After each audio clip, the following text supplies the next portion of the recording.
Olá, prezados amigos e irmãos, que a paz do Senhor Jesus esteja com vocês. Estamos passando por um período difícil, provavelmente diferente de tudo aquilo que você e eu já tenhamos vivenciado. Uma crise que tem levado muitas pessoas, quem sabe, ao desespero. Em alguns países, vemos vizinhos denunciando vizinhos por saírem de casa, supermercados com prateleiras vazias, pessoas estocando mercadorias em casa, pessoas brigando por mercadorias, até mesmo por simples rolos de papel higiênico. Quem imaginou que um dia veríamos shoppings, por exemplo, fechados durante semanas, o comércio em geral de portas trancadas? Quem imaginou também que um dia veríamos cultos congregacionais cancelados e nossas igrejas adventistas de portas fechadas por tempo indeterminado? A única coisa que talvez não seja nova nessa crise toda é o vergonhoso oportunismo político que já está enraizado neste país. O que está acontecendo? Alguns podem perguntar onde é que está Deus nisso tudo? Sabemos que Deus não é o causador das epidemias. Ele permite que coisas assim aconteçam porque, em primeiro lugar, precisa respeitar o livre-arbítrio do ser humano. E não podemos esquecer que as nossas escolhas acarretam consequências não apenas para nós mesmos, mas para aqueles que dividem conosco este planeta. Mas Deus é tão misericordioso que, de acordo com Romanos capítulo 8, verso 28, Ele opera em todas as coisas para o bem daqueles que o amam. Deus tem uma incrível habilidade de transformar maldição em bênção. E creio sinceramente que o Senhor está usando esta circunstância para nos conduzir a uma séria reflexão pessoal. Não conheço o futuro. Então eu não posso afirmar que esta crise é aquela que vai desencadear a grande crise final nesta terra. É possível que seja, mas pode ser que o Senhor, em sua infinita misericórdia, segure mais uma vez os ventos. Caso Ele faça isso, fico pensando nos resultados dessa crise e nas cenas que virão como consequência. Fico pensando nas lições que o mundo aprenderá quando a crise passar, se verdadeiramente passar. Por exemplo, diante da necessidade de uma ação conjunta frente a uma epidemia global, alguns poderão chamar a atenção ou mesmo apelar para o estabelecimento de uma liderança mundial, de um governo global. Assim como apelou neste mês de março Gordon Brown, que foi primeiro-ministro do Reino Unido.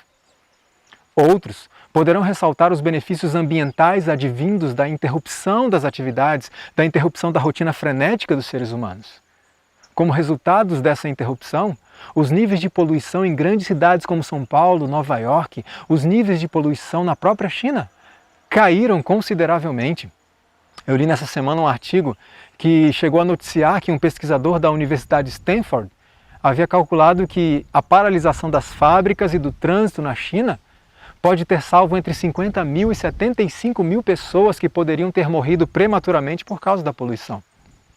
Nos canais de Veneza, na Itália, a interrupção das atividades humanas fez com que peixes, cisnes e até golfinhos fossem avistados, de acordo com algumas notícias. Poderemos, portanto, ouvir muitas pessoas dizendo: aqui está a saída, esta é a solução para os problemas climáticos que enfrentamos. Desacelerar, parar um pouco, dar uma pausa periódica em nossas atividades para que o planeta possa respirar. Outros poderão ampliar esta questão dizendo o seguinte: nunca passei tanto tempo com minha família. Não sabia que estava trabalhando tanto. Tinha esquecido de como é bom estar com minha esposa, com os meus filhos. Preciso desacelerar um pouco. Foi preciso uma epidemia para que eu percebesse isso. Preciso dar uma pausa periódica em minhas atividades para estar com minha família. A reflexão geral, portanto, será esta: precisamos de uma pausa periódica para que o planeta possa descansar, para que os trabalhadores possam descansar, para que os membros das famílias possam passar mais tempo juntos. Dirão o seguinte: ora, se a sociedade sobreviveu a uma pausa de semanas, até de meses, devido a essa epidemia, e essa pausa, por sua vez, trouxe benefícios ao meio ambiente, à sociedade em geral, uma pausa que foi quase obrigatória, então por que não uma pausa obrigatória? Não precisa ser uma pausa de um mês, de uma semana inteira, talvez uma pausa semanal, um dia por semana, já traria muitos benefícios. E não haveria nenhum mal estabelecer uma lei que só traz o bem ao ser humano, à vida no planeta, certo? Essa lei seria então, na verdade, uma grande bênção para todos. Uma pausa periódica em nossas atividades. É uma grande ideia. E sabemos de onde ela vem. Da mente do Criador do Universo, do Criador deste planeta, do Criador do ser humano. Aliás, o Criador já havia muito estabelecido esta pausa semanal para o bem dos seres humanos, não? E até já havia escolhido um dia específico para tal, o 7º dia da semana, o sábado, instituído inclusive logo após e para o benefício da primeira sociedade humana, Adão e Eva, e seus descendentes, obviamente, dos quais fazemos parte. Mas claramente podemos observar que o dia escolhido pelo Criador não é o mesmo cogitado pelas criaturas neste e em outros momentos da história. Inclusive, há alguns dias, o prefeito de uma cidade do Canadá deu a seguinte sugestão: depois de erradicar o Covid-19, sugiro que tudo seja fechado novamente no domingo, para que possamos apreciar a importância do que realmente significa fazer uma pausa em nossas vidas ocupadas. Eu acho que nosso corpo, mente e alma nos agradeceriam. Outra autoridade do Canadá afirmou há alguns dias: sei que muitas pessoas trabalham 7 dias por semana e estão começando a se cansar. Anuncio hoje que durante todo o mês de abril, os negócios serão fechados aos domingos. A ideia é descansar os funcionários. Isso significa que, por exemplo, nossos grandes supermercados, queremos que os funcionários descansem. Então acho que vai ser bom para todos que todos os domingos de abril os supermercados estarão fechados. Muitas autoridades civis estão descobrindo e anunciando os benefícios de uma pausa semanal, e essa epidemia tem fortalecido tais convicções, que caminharão, infelizmente, para uma direção oposta àquela traçada pelo nosso Criador. Seria então esta epidemia do coronavírus e todas as suas consequências o gatilho que finalmente trará a lei dominical? Realmente não sei. Porém, seja agora ou mais adiante, sabemos exatamente para onde tudo isso nos levará. Diante disso, cabe a pergunta: como está a minha vida espiritual? Como está o meu preparo para a grande crise final que rapidamente se aproxima? Conhecer o cenário e os desdobramentos proféticos é muito importante, muito mesmo. Mas a pergunta principal é: estou preparado para esses desdobramentos proféticos? Por isso a exortação do apóstolo Paulo é: examinai-vos a vós mesmos, se permaneceis na fé, provai-vos a vós mesmos.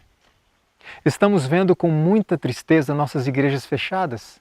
Diante disso, alguns irmãos têm dito o seguinte: o que será da minha vida espiritual com a igreja fechada, sem poder ir aos cultos? O que será de mim? Queridos irmãos, se nossa força espiritual depende de igrejas abertas, estamos com um grave problema. A igreja é uma instituição divina, é o lugar onde nos encontramos para juntos adorarmos ao Senhor, para recebermos mais orientações, advertências, conselhos, ânimos vindos da Sua palavra, para nos aproximarmos mais uns dos outros como irmãos em Cristo. O apóstolo Paulo é claro em advertir que nós não deixemos a nossa congregação. Porém, a alma da religião, o poder espiritual, a base de uma experiência cristã verdadeira e vitoriosa, não está no culto congregacional, mas no culto particular. Está na nossa experiência individual, pessoal com o nosso Deus. O culto congregacional deve ser um resultado das experiências de adoração que vivenciamos individualmente durante a semana, em nossos lares. Muitos estão à espera do reavivamento da igreja, quando na verdade a igreja é que está à espera do nosso reavivamento individual. Então a igreja precisa de nós, precisa que estejamos espiritualmente fortes, precisa que estejamos espiritualmente preparados para o grande conflito que está diante de nós. Se eu dependo da igreja, veja bem, se eu dependo da igreja para manter minha vida espiritual fortalecida, o que será de mim durante a crise final, quando não poderemos mais nos reunir como igreja, como está acontecendo neste momento, por exemplo? Compreendendo que cada um será provado individualmente, como se fosse a única pessoa neste planeta, dependeremos totalmente do poder que o Espírito Santo nos oferece dia a dia. E para recebermos este poder, precisamos justamente de uma comunhão intensa, particular e diária com o Senhor Jesus. Portanto, amigos, aproveitem esses momentos em casa para fortalecer a comunhão com o Criador. Eu apelo aos meus irmãos: não use esse tempo com as produções de Hollywood. Não use esse tempo com as séries da Netflix. Aproveite esse tempo com Deus. Vamos enfrentar uma crise qual nunca houve na história deste mundo. De quanto tempo com Deus precisaremos hoje para vencermos quando ela chegar? 5 minutos por dia serão suficientes? Não. Então, uma vez que nos queixamos tanto de falta de tempo para Deus, aproveitemos este tempo pois o tempo está acabando. Jesus já havia nos avisado a respeito de tudo isso que temos presenciado em nosso mundo.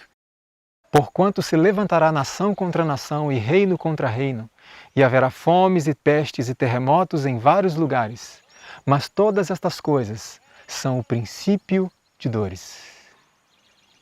Estas coisas são apenas o princípio das dores. Uma crise sem precedentes se aproxima, uma crise tão severa que fará com que isto que estamos vivenciando hoje pareça nada. E quando esse dia chegar e Deus está permitindo que tenhamos um pequeno vislumbre disso hoje, a fama, fortuna, status social, as disputas pelo poder, pela supremacia, as discussões políticas, os prazeres e divertimentos mundanos, tudo isso perderá completamente o sentido. E o que sobrará para nós? Depende. Há 2 textos bíblicos que hoje fazem mais sentido do que nunca. Não ajunteis tesouros na terra, onde a traça e a ferrugem tudo consomem, e onde os ladrões minam e roubam. Mas ajuntai tesouros no céu, onde nem a traça nem a ferrugem consomem, e onde os ladrões não minam nem roubam. Pois que aproveitaria o homem ganhar todo o mundo e perder a sua alma? Se estivermos buscando a Deus hoje e aproveitando o nosso tempo para estar com Ele diariamente, aprendendo dEle, nos submetendo a Ele, quando todas as outras coisas perderem o valor e o sentido, o que teremos ainda? Tudo! A feliz expectativa do fim do sofrimento, a feliz expectativa da vida eterna com Cristo Jesus. Porém, se estivermos desperdiçando o nosso tempo, se estivermos deixando o Senhor de lado, se estivermos dando a Cristo um restinho do nosso tempo, ou tempo nenhum, quando tudo perder o valor e o sentido para nós, o que nos sobrará? Nada. Apenas a expectativa da destruição eterna. Então pensemos bem se a maneira como temos conduzido nossa vida hoje é realmente a melhor, se nossas prioridades estão corretas ou precisam ser revistas urgentemente. A atual crise vai passar? Ou será que ela desencadeará a crise final? Será que Deus segurará mais uma vez os ventos? Ou este é o momento que o Senhor designou para soltá-los? Eu não sei dizer, mas de uma coisa eu tenho certeza. Deus está usando esta situação para nos dar mais um aviso, talvez o último. Independente disso, devemos ter a consciência de que todos nós um dia teremos a nossa última oportunidade. E a minha última chance pode ser esta. Mas se aproveitarmos esta chance que o Senhor nos dá, se buscarmos uma experiência verdadeira e intensa com o Senhor, por meio do estudo diário e particular das Escrituras, por meio da prática da oração particular diariamente, se abandonarmos as ambições egoístas, quer seja fora, quer seja dentro da igreja, se deixarmos a contenda entre nós, se abandonarmos os prazeres mundanos, que têm anulado a operação do Espírito Santo em nossa mente, se levarmos a sério a obra de preparo, se vivermos à altura da solenidade, da urgência do momento, não precisaremos temer nem o presente e nem o futuro. É bem verdade, o povo de Deus não estará livre de sofrimentos, mas mesmo provados e angustiados, não serão abandonados a perecer. Deus não desamparará nenhum dos seus filhos fiéis. E no tempo de angústia qual nunca houve, Miguel se levantará a favor do seu povo, todo aquele que for achado escrito no livro. Que o seu nome esteja escrito ali, que o meu nome esteja escrito ali. Que possamos despertar, hoje, agora, antes que seja tarde demais. Amém.